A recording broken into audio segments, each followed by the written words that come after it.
IPO atau penawaran umum perdana, itu seperti pesta debut besar untuk sebuah perusahaan.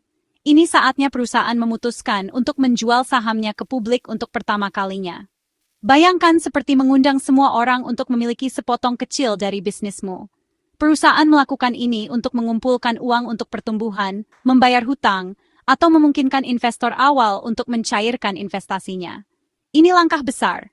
Tapi, ada tangkapannya. Terkadang, IPO tidak berjalan sesuai rencana. Alih-alih harga saham naik, malah anjlok. Inilah yang kita sebut jebakan IPO. Bayangkan mengadakan pesta dan tidak ada yang datang. Itulah jebakan IPO. Perusahaan Anda sudah di luar sana, tetapi investor tidak tertarik, dan saham Anda kehilangan nilainya. Mengapa ini terjadi?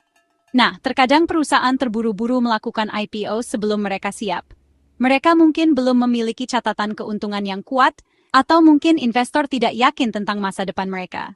Ini seperti pergi berkencan, padahal kamu belum siap untuk menjalin hubungan, mungkin tidak akan berakhir dengan baik. Jadi, sebelum Anda terjun ke kolam IPO, Anda harus siap. Lakukan riset, pahami risikonya, dan pastikan perusahaan Anda dalam kondisi prima.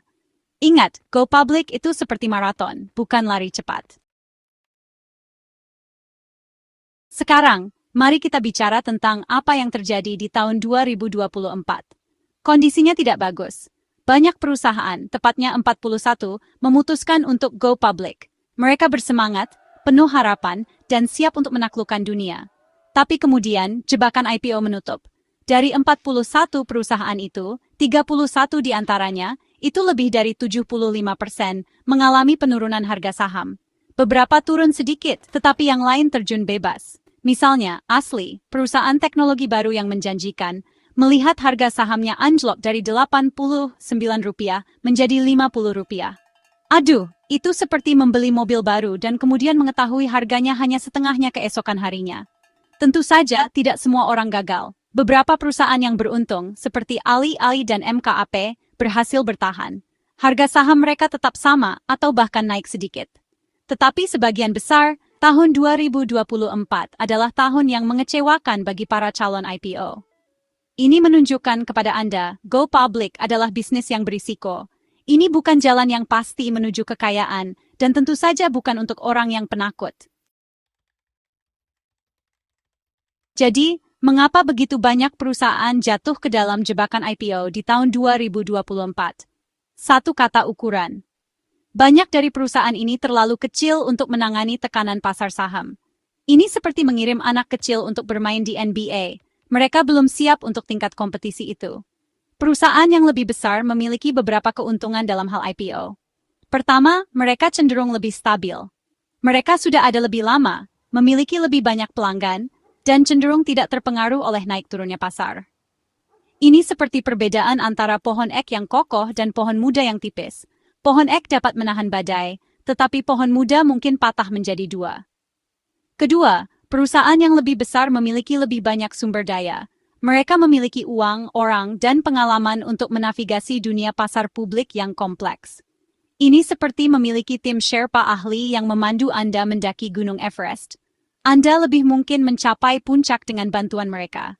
Itulah mengapa sangat penting bagi perusahaan untuk fokus membangun fondasi yang kuat sebelum memikirkan IPO. Jangan terburu-buru prosesnya. Luangkan waktu Anda. Kembangkan bisnis Anda, dan pastikan Anda siap untuk liga besar. Jadi, apa kesimpulannya untuk semua pengusaha di luar sana yang bermimpi membawa perusahaannya go public? Pertama dan terpenting, jangan takut untuk menunda IPO Anda. Lebih baik menunggu sampai Anda benar-benar siap daripada terburu-buru dan mengambil risiko bencana. Kedua, fokuslah untuk membangun bisnis yang kuat dan berkelanjutan. Itu berarti memiliki visi yang jelas, tim yang solid, dan produk atau layanan yang benar-benar diinginkan orang. Jangan terlalu terjebak dalam hype go public sehingga Anda melupakan dasar-dasar menjalankan bisnis yang sukses. Ketiga, ingatlah bahwa IPO bukanlah garis akhir. Ini hanyalah awal dari babak baru. Setelah Anda menjadi perusahaan publik, Anda akan memiliki serangkaian tanggung jawab baru, termasuk menjawab kepada pemegang saham dan menghadapi pengawasan yang meningkat. Go public bisa menjadi cara yang bagus untuk mengumpulkan modal dan mencapai tujuan bisnis Anda, tetapi ini bukan keputusan yang bisa dianggap enteng. Ingat, lambat dan mantap memenangkan perlombaan. Bangun perusahaan yang hebat terlebih dahulu, dan IPO akan menyusul. Dan ketika itu terjadi, Anda akan siap untuk mengendarai gelombang kesuksesan.